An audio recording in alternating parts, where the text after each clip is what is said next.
Sam Darnold has had an amazing season this year, but we have to go back to the very beginning. Sam Darnold grew up in San Clemente, California, and he went to San Clemente High School. He was a multi-sport athlete, exceeding in both football and basketball. Basketball was his first love, and his court vision and playmaking helped him later as a quarterback. At first, Darnold wasn't a big football player. He started as a linebacker and receiver before switching to quarterback his junior year.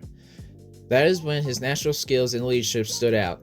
As a senior, he passed for over 3,000 yards and scored 52 total touchdowns. Despite those numbers, he did not get a lot of national attention since he started playing quarterback later than most top recruits.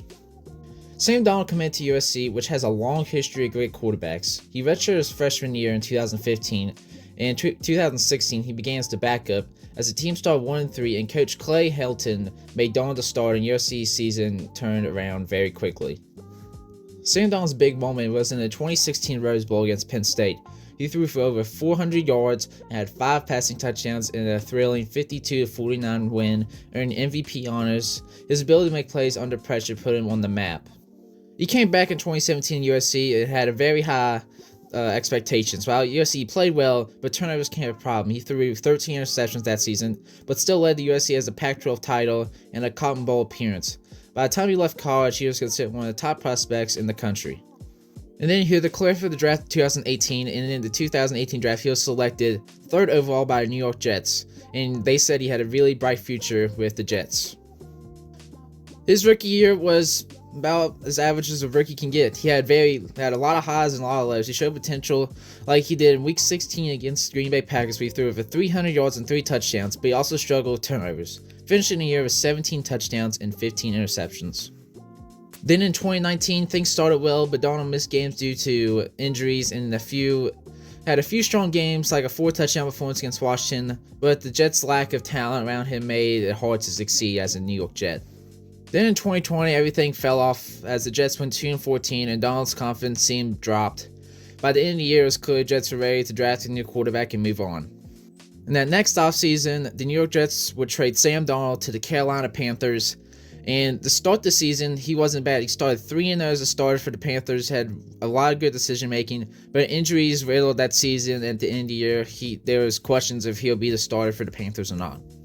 In 2022, Darnold fought for a starting job and had moments he looked like a player many expected. Still, the team overall struggles had it hard for him to stand out. Then next offseason, he would sign with San Francisco under Kyle Shanahan. He would back up Brock Purdy most of the year, and then he would start the final game of the year as he didn't play too bad. But going to 2024 free agency, he seemed like it'd be a bridge starter for a rookie or be a backup.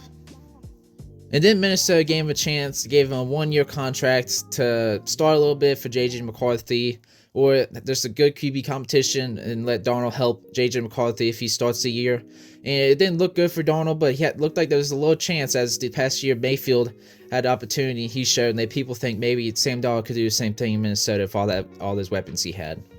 Then while competing in the preseason, J.J. McCarthy would go down for torn meniscus, and that would solidify Sam Darnold as the starting quarterback for this upcoming season. As the first game of the year, they beat the Giants 28-6, and he had a pretty impressive game for his first game as a Viking, having 2 touchdowns, 1 pick, and over 200 yards passing for almost an 80% completion percentage. People kind of expected it because the Giants weren't the greatest team, but then next week, he surprised everybody with a thrilling win against San Francisco, throwing for almost 300 yards, throwing about 270, 2 touchdowns, an interception, and everybody was surprised and had 32 rushing. People were shocked how well he played the first 2 weeks. And then went to Houston, had probably one of the best games of the year, throwing for 181 yards, 4 touchdowns, no picks, almost perfect QBR. And now they were 3-0. People trying to figure out what is going on. And then the next 2, starting off 5-0 as first the Jets, he did struggle, but they did come out the victory in London. As the next 2, he struggled against Detroit and LA, have 2 straight losses. LA was controversial face mask call, but he still played decent against LA.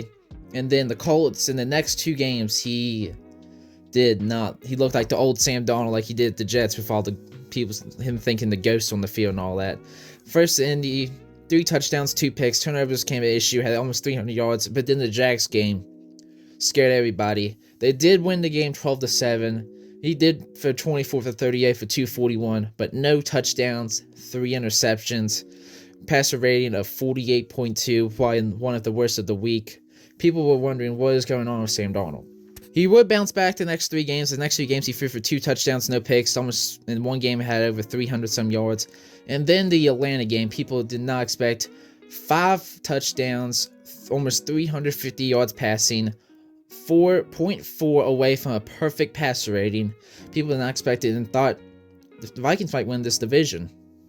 And keep playing well the next couple weeks. And then one outstanding last two games outstanding. Seattle, 3 touchdowns, no picks, 250 yards. And then the Packers, what a amazing game. Almost 400 yards, 3 touchdowns, 1 pick. Then after that, it did not look well. As Detroit with the bang-up defense, a chance for a first-round bye, the number 1 seed. If you lose, you play in the wild card round against the Rams or the Bucks. He would not show up as a phone for 18 for 41, 166 yards, no touchdowns, no picks, missed a lot of open receivers, QBR 16, which is his worst of the year. People trying to figure out what's going on in San Diego, maybe just the one game, and then they played LA in the playoffs, had to play in Arizona. He got sacked 9 times against the Rams. Some of it was his doing, but most of it, the offensive line did not help him as he went 25 for 42, 45, a touchdown to pick. But overall for the season, had an amazing year. 4,319 yards, 35 touchdowns, 12 interceptions, a little over 60 QBR. Had an amazing season with do or die being a starting quarterback in the league. Now it looks like he's going to get paid very well this offseason. By the Vikings, who knows? It could be him, the Giants. I've heard the Raiders. I've heard there's a lot of teams looking for a quarterback. And I see him getting paid around the Mayfield contract with about 3 years, $100 million. I would say he did lose a decent amount of money the past 2 games he's played. But overall for the season, he's played amazing and is definitely worth a team to take a shot on a contract that's good for both sides. Sam Darnold gets paid, but also if he struggles, they can get out of his contract very easily. And Sam Darnold says a lot of time, he's only 27 years old. After all those bad years, he is still pretty young at 27 years old. From being the 3rd overall pick in New York, struggling, people think it's a bust. They went to Carolina. It looked like he was actually got back to his normal self, what people thought he would be for the first 3 games of Carolina. Then fell off, went to a backup in San Francisco, got a chance at the Vikings for a QB competition, and then got the opportunity, sadly, J.J. McCarthy going down for the year. And Sam Darnold came in and never looked back, as he did amazing. They finished with 14-3 in the regular season, and then lost in the wild card round, which hurts. But looking back at it, if before the season I told you the Vikings would finish 14-3, and Sam Darnold will have one of the best seasons ever for him, 35 touchdowns over 4,000 yards, no one believed you. But Sam Darnold, amazing year. What do you think? What team might sign him in free agency? Should the Vikings bring him back for maybe another competition with J.J. McCarthy, or should they just let him go? Possible franchise tag, that could be an option. What do you think in the comments below? The teams that are most likely right now, obviously the Vikings for him to bring back. Some say the Raiders. There's a lot of opportunities. Some people say go back to New York. I doubt he does that unless the right coach comes in. But what do you think in the comments below? Also the Colts. Hope y'all enjoyed this video. Make sure to like, subscribe. Hope this video does well. This took a lot of time. Hope y'all enjoyed. Peace out.